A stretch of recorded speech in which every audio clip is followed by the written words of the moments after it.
وَإِذَا قُرِئَ الْقُرْآنُ فَاسْتَمِعُوا لَهُ وَأَنصِتُوا لَعَلَّكُمْ تُرْحَمُونَ۔ جب قرآن مجید پڑھا جائے پس کان لگا کر سنو اس کو اور خاموش رہو تاکہ تم پر رحم کیا جائے۔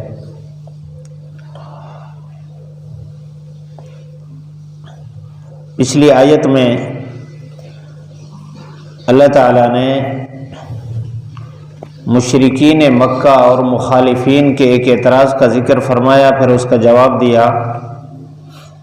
قرآن مجید کے بارے میں ان کا نظریہ یہ تھا کہ یہ اپنی طرف سے گھڑ کے لاتے ہیں، نعوذ باللہ۔ تو جب وحی میں تھوڑا سا وقفہ ہو جاتا تو وہ کہتے ہیں کہ ابھی تک آپ کچھ گھڑ کے نہیں لائے۔ اللہ تعالیٰ نے خود ہی اس کا جواب دیا، فرمایا ان کو بتا دیجئے میں تو اپنے رب کی وحی کی اتباع کرتا ہوں، جس وقت اللہ چاہتا ہے وحی بھیجتا ہے، میں وہی پہنچاتا ہوں، اپنی طرف سے تو کچھ بنا کے نہیں دیتا میں۔ اور پھر قرآن مجید کی خصوصیات میں یہ بات بتائی، ھذا بصائر من ربکم، یہ قرآن مجید بصیرت ہے۔ بصارت آنکھوں کی نظر کو کہتے ہیں، بصیرت دل کی نظر کو کہتے ہیں۔ یہ لوگ جو ایمان کے اعلیٰ درجے پر ہوتے ہیں اللہ تعالیٰ ان کو قرآن مجید میں بصیرت نصیب فرماتے ہیں کہ ہر آیت کی حقیقت ان کو واضح نظر آ رہی ہوتی ہے۔ دوسرے درجے کے وہدن جو قرآن مجید کی رہنمائی پر عمل کرتے ہیں، ان کو ہر چیز کی حقیقت پر نظر جائے یا نہ جائے وہ یہ دیکھتے ہیں کہ قرآن مجید کا حکم کیا ہے، یعنی ان کی جو دل کی نظر ہے پوری طرح روشن تو نہیں ہوتی جس طرح پہلے طبقے کی ہے، تو بہرحال بہت ساری چیزوں میں ان کو اللہ تعالیٰ رہنمائی عطا فرماتے ہیں۔ اور تیسرے درجے کے ورحمت،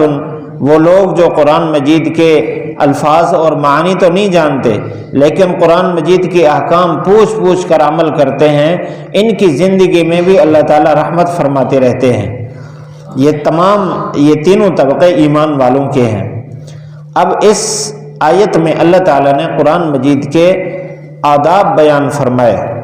گویا یہ بات بتائی کہ جو آدمی ان آداب کے ساتھ قرآن مجید سے تعلق رکھے گا اللہ تعالیٰ ان کی زندگی میں رحمت بھی عطا کرے گا، رہنمائی بھی فرمائے گا، اور اللہ تعالیٰ اس کے دل کو حقیقی نور اور حقیقی نظر بھی عطا کرے گا، جس سے انسان پر حلال حرام جائز ناجائز بالکل واضح آنکھوں سے ان کو نظر آتا ہے۔ اللہ وہ مقام عطا کرے گا جب قرآن مجید کو ان آداب کے ساتھ تعلق اس کے ساتھ بنایا جائے۔ وہ آداب کیا ہیں؟ فرمایا وَإِذَا قُرِئَ الْقُرْآنُ، جب قرآن مجید پڑھا جائے فَاسْتَمِعُوا لَهُ وَأَنصِتُوا، کہ اس کو کان لگا کر سنو اور خاموش رہو۔ اس آیت کا مواقع دو طرح کے ہیں،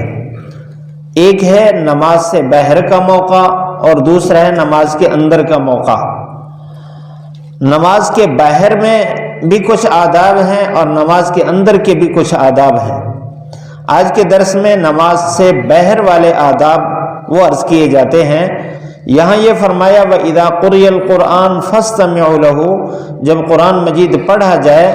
تو پھر کان لگا کر سنو۔ یہاں قرآن مجید سننے کے آداب ہیں۔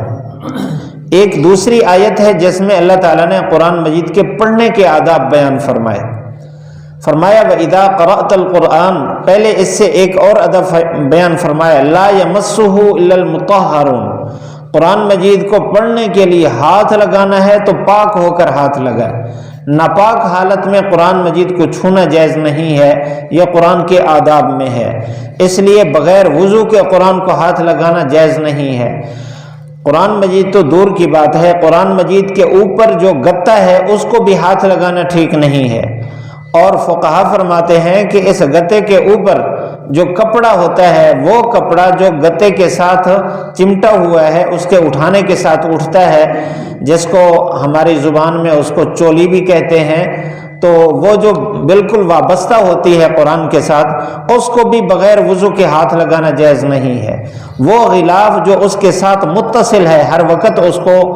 اسی کے ساتھ تعلق بنایا ہوا ہے، اس کو بھی وضو کے ساتھ ہاتھ لگانا چاہیے۔ ہاں اگر مجبوری ہے ایسی کہ قرآن مجید بھی اٹھانا ہے اور وہاں وضو کی جگہ بھی نہیں ہے اور ایسی جلدی ہے کہ وضو کا موقع بھی نہیں ہے،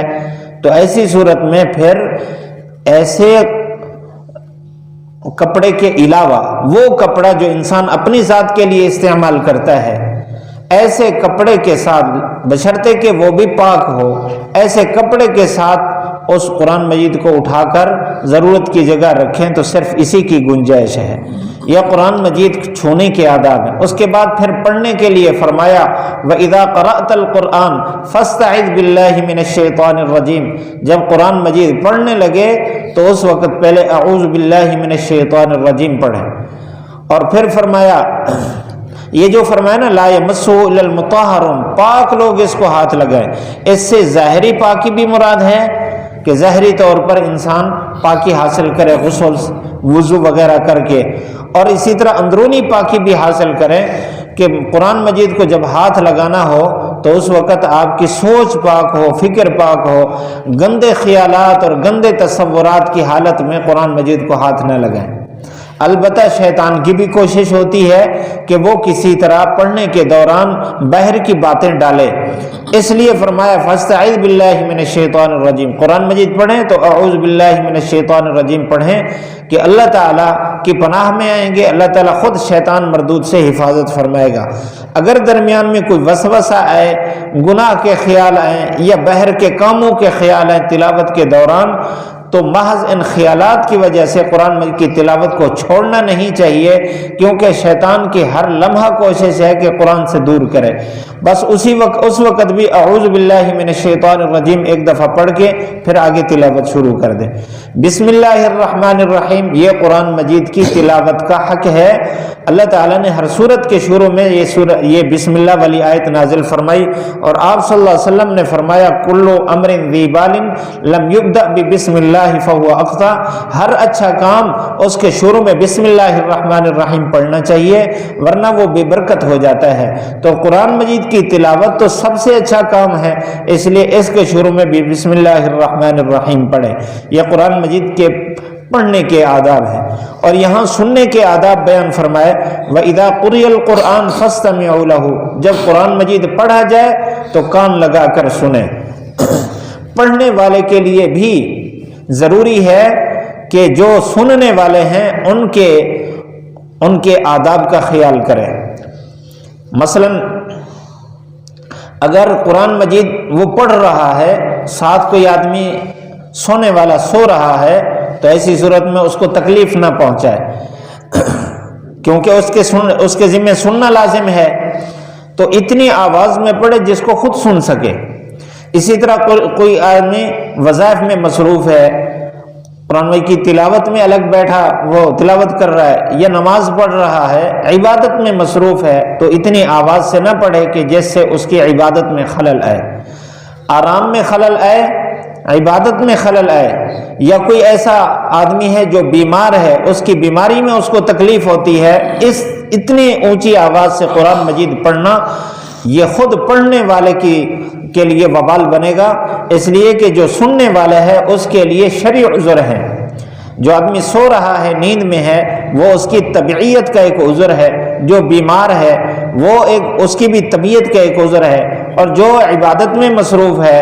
اس کا ایک شرعی عذر ہے، اس نے عبادت کرنی ہے، اس وجہ سے اتنی اونچی آواز سے پڑھنا جائز نہیں ہے۔ اگر کوئی آدمی اتنی اونچی آواز سے پڑھتا ہے کہ جس سے جو سونے والا ہے اس کے سونے میں خلل پڑتا ہے، بیمار ہے، اس کی بیماری کا مسئلہ ہے، یا عبادت کرنے والے کی عبادت میں خلل پڑتا ہے، تو ایسے پڑھنے والے کو اجر نہیں ملے گا بلکہ گناہ ملے گا۔ اس وجہ سے فرماتے ہیں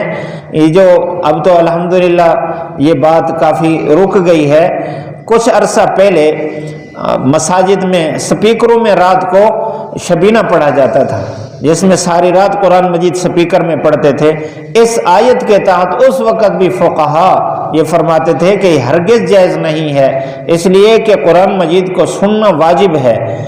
یہ اللہ کا حکم ہے، فاستمعوا لہ، غور سے سنو، یہ امر ہے اور امر وجوب کے لیے آتا ہے، یعنی یہ حکم واجب ہے ہر ایمان والے پر، جب قرآن مجید پڑھا جائے تو اس کو غور سے سنیں۔ تو جب سپیکر میں آواز میں پڑھا جائے گا تو ایسی صورت میں جو نیند کرنے والے ہیں ان کے لیے بھی سننا لازم، اور جو عبادت میں ہیں ان کی یہ سارے معاملات پیش آتے ہیں، ان کی سونے میں خلل پڑتا ہے، عبادت کرنے والوں کی عبادت میں خلل پڑتا ہے، کوئی بیمار ہے تو اس کو تکلیف پہنچتی ہے، ساری رات کوئی آدمی غور سے سننے کے لیے بیٹھے یہ اس کے لیے مشکل ہے، آخر اس کے بھی حوائج ہیں، ضروریات ہیں، تقاضے ہیں، اس نے بیت الخلاء جانا ہے، تو یہ سارے مسائل اس کے ساتھ وابستہ ہیں، اس لیے اتنی اونچی آواز سے پڑھنا یہ پڑھنے والے کو گناہ ملے گا، نہ کہ آگے جو معذور ہے وہ تو شرعی طور پر معذور ہیں۔